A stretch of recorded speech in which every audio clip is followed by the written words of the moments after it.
आज इस वीडियो में मैं बात करने वाला हूँ डार्क वेब की कुछ ऐसी स्टोरीज़ के बारे में जिसे सुनकर आपको ये लगेगा कि आपको डार्क वेब पर नहीं जाना चाहिए।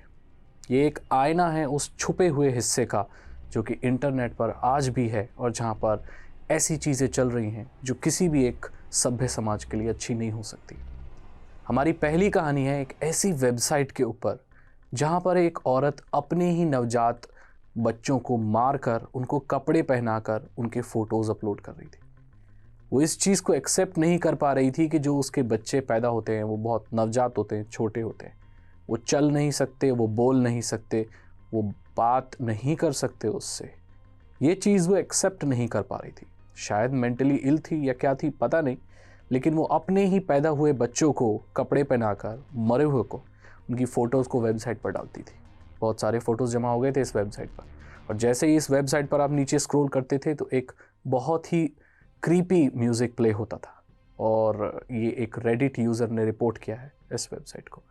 कोई औरत अपने बच्चों के साथ ऐसा क्यों करेगी? नवजात बच्चों को कपड़े पहनाना और उन्हें बिल्कुल ऐसे बैठाना जैसे कोई बड़े लोग बैठते हैं, कुछ समझ नहीं आता। लेकिन ऐसी डिस्टर्बिंग चीज़ें डार्क वेब पर मिलती हैं। दोस्तों, हमारी अगली कहानी का नाम है the 5 guys I will snap you. एक यूज़र ने रेडिट पर लिखा कि वो डीप वेब के लिंक्स को एक्सप्लोर कर रहा था अपने लैपटॉप पर, और ये करते हुए उसे भूख लगी। वो अपने पास के रेस्टोरेंट में गया जिसका नाम था द 5 गाइज। वहाँ पर उसने एक बर्गर खाया और वो लौट कर वापस अपने लैपटॉप पर जैसे ही आया तो उस डीप वेब के फॉरम में उसी की फ़ोटो अपलोडेड थी जो कि कुछ मिनट पहले ही अपलोड की गई थी, और वही फ़ोटो उसके सामने आ गई। वो आदमी उसे देखकर चौंक गया और डर गया। कुछ मिनट पहले अपलोड की गई फ़ोटो उसी के सामने, उसी की फ़ोटो डीप वेब पर आ गई। उसे अभी तक पता नहीं चला कि वो कहाँ से आई, कैसे आई।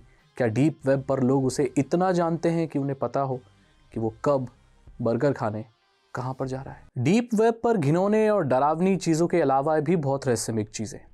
द सेसामे गेट्स की मिस्ट्री कोई भी अभी तक खोल नहीं पाया। दरअसल डार्क वेब पर, डीप वेब पर कुछ ऐसे सिंपल HTML लॉगिन पेजेस हैं जिसमें यूज़र नेम और पासवर्ड डालने की ऑप्शन है। ये पेज कई सारे हैं और लगभग एक जैसे ही दिखते हैं, लेकिन इनके पीछे क्या है आज तक कोई नहीं जान पाया। कोई नहीं जान पाया कि इन सिंपल HTML पेजेस के पीछे क्या छुपा हुआ है। लोगों का यह अनुमान है कि यहाँ पर टेराबाइट्स ऑफ डेटा छुपा हुआ है, बहुत सारा डेटा छुपा हुआ है, लेकिन अभी तक इसको कोई नहीं खोल पाया। लोगों का यह भी मानना है कि यहाँ पर दुनिया के सबसे बड़े राज छुपे हुए हैं, जैसे कि ये दुनिया कब खत्म होगी, एलियंस का क्या राज है, मैरियानाज वेब और एलियंस का क्या कनेक्शन है। लोग कई सारी बातें करते हैं, लेकिन सेसामे गेट्स को आज तक कोई नहीं खोल पाया। रेडिट पर एक यूजर ने रिपोर्ट किया कि उसको एक ऐसा रेडियो स्टेशन मिला डार्क वेब पर जिसमें लोग लाइव बात कर रहे थे। वो सुन पा रहा था कि उसी वक्त लोग आपस में बात कर रहे हैं, और वहां पर हर इंसान अपने आप को जादूगर कह रहा था, जादूगर मानता था, यानी कि विजर्ड मान रहा था। और वो आपस में जादुई चीज़ों के बारे में, अलग अलग चीज़ों के बारे में बात कर रहे थे जिसके बारे में कभी सुना ही नहीं गया। अजीब अजीब चीज़ें। क्या सही में ये लोग जादूगर थे? क्या सही में इन लोगों के पास कुछ ऐसी शक्तियां थी जो नॉर्मल इंसानों के पास नहीं होती?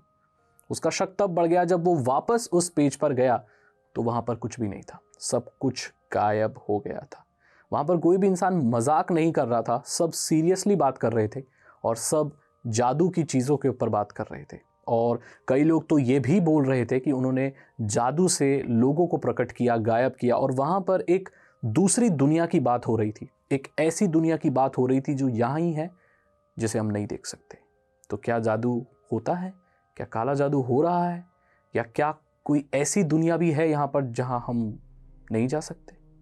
ये राज उसी पेज के साथ, उसी रेडियो स्टेशन के साथ दफन हो गया जहाँ पर बहुत सारे लोग आपस में बात कर रहे थे। डार्क वेब पर बहुत सारी अजीब चीज़ें हैं जिनको डिकोड नहीं किया जा सकता, और हमारी अगली स्टोरी कुछ ऐसी ही है। डार्क वेब पर एक इंसान को एक ऐसी वेबसाइट मिली जहां पर दुनिया भर के IP cameras, web cameras, security cameras की लाइव फीड चल रही थी और हजारों की संख्या में लोग उसे देख रहे थे। नॉर्मली देखा जाए तो डीप वेब और डार्क वेब पर एक समय में लाखों हजारों लोग नहीं आते, लेकिन उन कैमरा फीड्स को लाखों की संख्या में लोग देख रहे थे। ऐसी कैमरा फीड्स को जहां पर कुछ भी नहीं हो रहा था, जहां पर सब कुछ शांत था। किसी फैक्ट्री की फुटेज थी, किसी गोडाउन की फुटेज थी, किसी सड़क की फुटेज थी जहां पर कोई भी इंसान नहीं था, लेकिन लोग देख रहे थे और कुछ अलग कोडेड भाषा में आपस में बात कर रहे थे। आखिरकार वो ऐसी लाइव स्ट्रीम क्यों देखेंगे जहां पर कुछ भी नहीं हो रहा, और वो किस चीज़ के बारे में बात कर रहे थे, इसका कोई पता नहीं लगा पाया। लेकिन डार्क वेब और डीप वेब पर ऐसी मिस्टीरियस चीज़ें आए दिन देखी जाती हैं। बहुत सारी कहानियों से ये तो सिद्ध हो गया है कि डार्क वेब पर कुछ ऐसे लोग रहते हैं जो आपके बारे में बहुत ज़्यादा जानते हैं जितना उन्हें जानना नहीं चाहिए। और हमारी अगली कहानी यही कहती है, एक इंसान डार्क वेब पर गया और एक वीडियो के कमेंट सेक्शन में पहुंचा। वहां पर किसी ने कुछ सेकंड्स पहले ही उस आदमी का नाम लिख के उसको कहा कि हम तुम्हें देख रहे हैं, वी आर वॉचिंग यू। जबकि उस आदमी ने बताया कि उसने बहुत ही सावधानी से उसको सर्व किया, किसी को अपना नाम नहीं बताया, कहीं पे अपना नाम एंटर नहीं किया, और उसका नाम कुछ ऐसा नाम था जो नॉर्मली लोगों का नहीं होता, वो एक जर्मन इंसान था। तो फिर उसका एग्जैक्ट नाम वहाँ पर लोगों को कैसे पता चला? ऐसी कई सारी कहानियाँ आई हैं जिसमें आप डार्क वेब को सर्व करते हो, डीप वेब को सर्व करते हो, और लोगों को ये पता चल जाता है वहाँ पर कि आप हो कहाँ से, आप कौन हो, आपके सीक्रेट्स क्या हैं। तो वहाँ पर बहुत स्मार्ट लोग रहते हैं। यहाँ पर कुछ ऐसे लोग भी रहते हैं जो शायद हमारे अभी जीवन में आसपास भी हो सकते हैं। डार्क वेब पर कौन आता है, कौन जाता है, और वहाँ से निकलने के बाद वो कौन बन जाता है, हम कोई नहीं जानते। ऐसा सुनने में आया है कि डार्क वेब की बहुत ही बड़ी बड़ी सर्विसेज को सिर्फ 16-17 साल के बच्चे चला रहे होते हैं। ऐसी घिनौनी वेबसाइट्स जिन्हें सुनकर आपके रोंगटे खड़े हो जाएंगे, एक 12 साल का बच्चा ऑपरेट कर रहा है। आप इस बात को मानेंगे नहीं, लेकिन ये सच्चाई है। सरकार, FBI और बड़ी बड़ी जितनी भी संस्थाएं हैं, एजेंसीज हैं, ये सब ऐसी वेबसाइट्स को बंद करने में लगी हुई हैं और आए दिन कर भी देती हैं। लेकिन आज भी डीप डाउन कहीं डीप या डार्क वेब पर ऐसी चीज़ चल रही होंगी जिसके बारे में अगर आप सोचेंगे भी तो आपके रोंगटे खड़े हो जाएंगे। आपको ये एपिसोड कैसा लगा मुझे ज़रूर बताएं। साइबर सिक्योरिटी और इथिकल हैकिंग में इंटरेस्ट है, अगर आप सेफ एंड सिक्योर रहना चाहते हैं और ऐसे हैकर्स और लोगों से बचना चाहते हैं तो डिस्क्रिप्शन चेक करें और मेरे इथिकल हैकिंग कोर्सेज को ज़रूर लें। चैनल को सब्सक्राइब करें, बेल आइकन को प्रेस करें। मैं मिलता हूं आपसे अगली वीडियो में। Thank you so much and good bye.